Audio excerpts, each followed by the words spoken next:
السؤال اللي عامل جدل، جيم ولا كاليستانكس؟ قبل ما نجاوب على السؤال ده خلينا نفهم الاول هو ليه كل شويه بنسمع ناس بتقول هو الجيم احسن ولا الكاليستانكس احسن؟ والسبب بسيط، اللي بيلعب جيم ومتعود عليه هيقول لك الجيم احسن، واللي بيلعب الكاليستانكس ومستمتع بيها هيقول لك الكاليستانكس افضل بكتير. لكن المشكله ان المقارنه اصلا مش دقيقه، لان الجيم والكاليستانكس مش منافسين لبعض، هما مجرد طريقتين مختلفتين للتمرين، وكل طريقه فيهم ليها استخداماتها ومميزاتها. فبدل ما نسال مين الاحسن، المفروض نفهم الاحسن لايه، وده بالظبط اللي هنجاوب عليه في فيديو النهارده. في رايي ان اكبر غلطه الناس بتعملها هي ان هي بتقارن الادوات بدل ما تقارن الاهداف. وخليني اوضح لك اكتر، لو حد جه سالك قال لك المفك احسن ولا الشاكوش، مستحيل تعرف تجاوبه من غير ما على الاقل تساله هتعمل بيهم ايه. لو هتدق مسمار فساعتها الشاكوش افضل، طيب لو هتفك المسمار يبقى ساعتها المفك افضل. لكن هل ده معناه ان في واحد فيهم افضل من التاني؟ اكيد لا، كل واحد معمول لهدف مختلف. الجيم والكاليستانكس هم نفس الفكره، مجرد ادوات، فمفيش اداه احسن من التانيه، لكن في اداه انسب. فالسؤال الصح هو انهي اداه هتقربني لهدفي بشكل افضل، هل الجيم ولا الكاليستانكس؟ لما تغير السؤال وتخليه بالشكل ده هتلاقي المقارنه اوضح بكتير. دلوقتي وبعد ما عرفنا السؤال الصح واللي هو ايه فيهم الانسب لي وايه الهدف اللي انا محتاجه واللي بناء على الهدف اللي انا عايز اوصله، تعال نقارن بينهم بالطريقه الصح. لو هدفك الاساسي هو بناء اكبر كتله عضليه ممكنه فساعتها الجيم هيكون متفوق، لانه بيسمح لك تعزل العضلات بسهوله وتتحكم في الوزن بشكل ادق.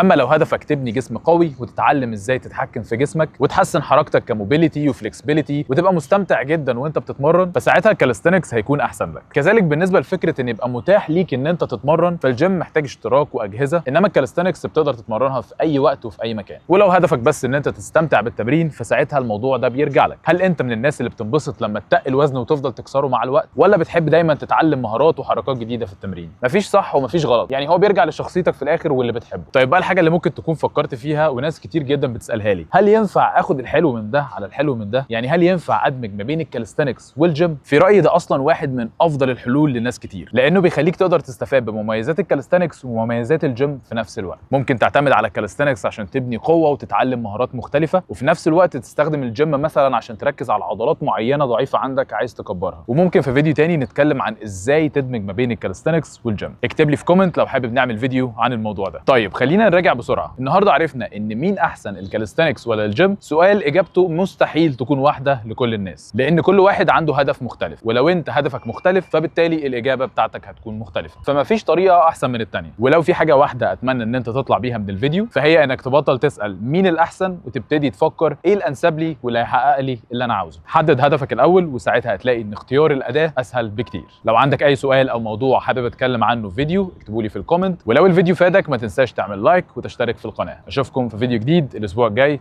سلام عليكم.